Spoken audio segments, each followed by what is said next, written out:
L'origine di questa torta è siciliana, arrivò a Napoli quando c'era Federico IV di Borbone e la ricetta fu migliorata nel convento delle suore di San Gregorio Armeno. Questa torta però io non l'ho mangiata a Napoli, questa era la mia torta di compleanno, quando ero una ragazzina e andavo a fare la villeggiatura nel Cilento.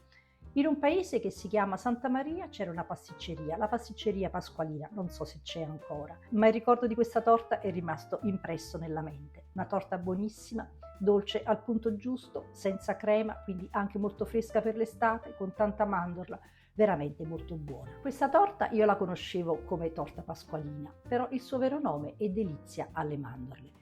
Certo, è una torta deliziosa, ma il nome lo deve a questa. Questa è la punta del sac à poche che servirà poi per fare la decorazione in superficie con la pasta di mandorle. Seguitemi che adesso la andiamo a preparare insieme. Certo, io farò una versione un po' modificata, meno zucchero, una ricetta un po' più semplice. Vi dico subito che però ci vuole un po' di tempo. Ci vuole un po' di tempo perché dobbiamo andare a fare il pan di Spagna, dobbiamo fare la crema di mandorle, ma soprattutto la cosa che ci impiega più tempo è quella di andare a fare una decorazione a canestro sulla superficie. Se non avete tempo a disposizione potete mettere la pasta di mandorle sopra, uniformemente sulla superficie e poi con una forchetta andare a fare delle decorazioni. Comunque andiamo a vedere come si fa, che anche se mettiamo un po' di tempo in più, veramente, ma veramente ne vale la pena. La base di questa torta è un pan di Spagna che noi andremo a preparare nella maniera classica, utilizzando 5 uova. Queste sono uova biologiche, andiamo a separare gli albumi dai tuorli, i tuorli vengono montati qui con lo zucchero e poi andiamo ad aggiungere la farina, mentre invece i bianchi li andiamo a montare separatamente in maniera tale che avremo poi alla fine un composto molto spumoso.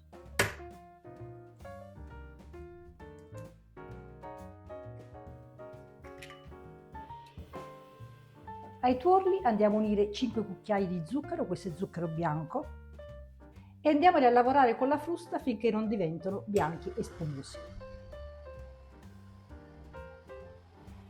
E andiamo adesso a unire i 5 cucchiai rasi di farina. Andiamo a montare gli albumi a neve ferma.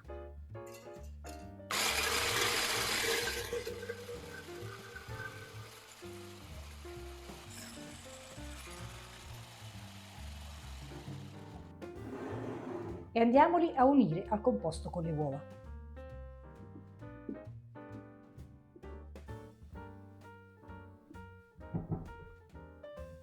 Andando a mescolare delicatamente dal basso verso l'alto, per non farli sgonfiare.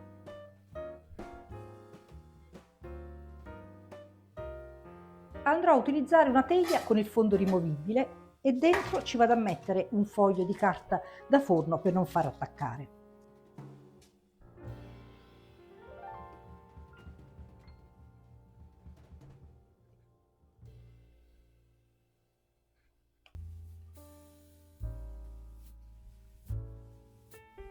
Livelliamo e possiamo andarla a mettere nel forno.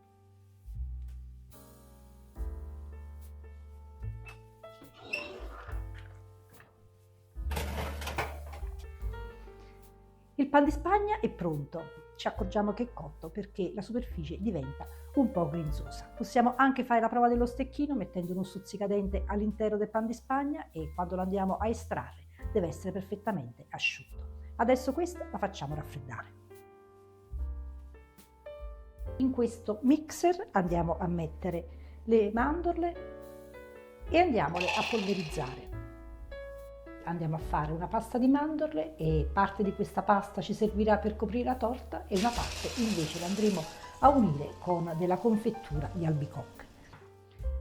Abbiamo ottenuto una farina di mandorle abbastanza grossolana e adesso andiamo a metterci una pari quantità di zucchero semolato e continuiamo a frullare.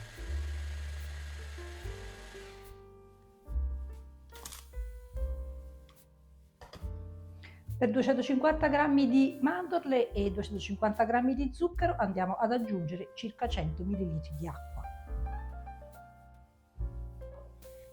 e diamogli un'altra bella frullata. Andiamo adesso a dividere la pasta di mandorle in 2 coppette. Un terzo lo mettiamo in questa ciotolina e ci servirà per fare l'imbottitura, mentre invece il resto lo mettiamo in quest'altra ciotola e questa ci servirà per ricoprire la torta. Nella parte che andrò a utilizzare per la farcia andiamo a metterci un cucchiaio di confettura di albicocche. Questa l'ho fatta io in casa con le albicocche pellecchielle e vi do il riferimento per guardare il video di come fare la marmellata fatta in casa, ma in quello stesso video potete vedere anche come faccio il liquore al maraschino. Un bel cucchiaio abbondante e lo andiamo a mescolare. Il pan di Spagna si è perfettamente raffreddato, adesso lo andiamo a togliere dallo stampo. Il pan di Spagna va diviso a metà. Andiamo a bagnare abbondantemente il pan di Spagna con la bagna al maraschino. Questo liquore al maraschino io l'ho diluito con una pari quantità di acqua e non ho messo zucchero. E sopra andiamo a mettere la farcia con le mandorle.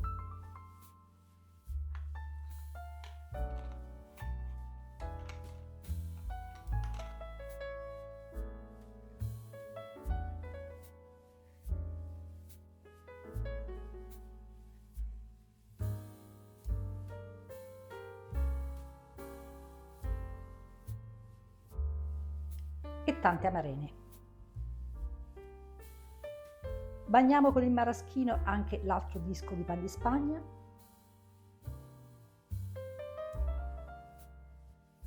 e glielo andiamo a mettere sopra. E andiamo adesso a rivestire tutta la superficie della torta con la confettura di albicocche, che andiamo a mettere anche lungo i bordi. Non ci resta ora che decorare la delizia di mandorle. La delizia di mandorle ha una superficie molto particolare perché la pasta di mandorle viene a essere disposta a canestro. Per avere un risultato ottimale abbiamo bisogno di questa bocchetta del sac à poche. Questa bocchetta prende il nome appunto di delizia.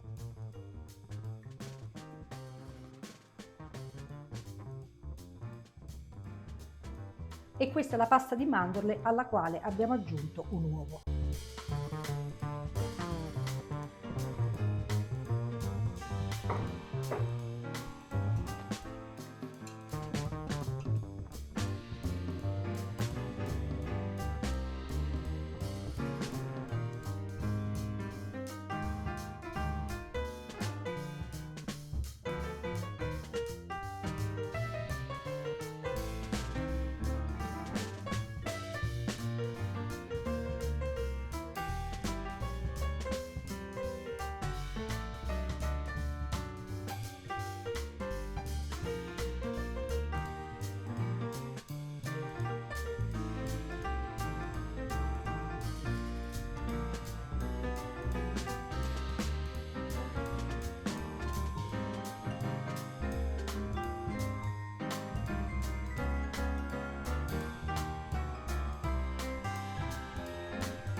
Mettiamoci ancora qualche amarena, qualche mandorla intera. Questa adesso la mettiamo in frigo per qualche ora per far asciugare bene la pasta di mandorle, poi un quarto d'ora in forno e ci vediamo dopo. Dopo un breve passaggio in forno la pasta di mandorle si è asciugata e però adesso manca l'ultimo passaggio. Dobbiamo andare a ricoprire la torta con della marmellata di albicocche e in questo modo la andiamo a lucidare.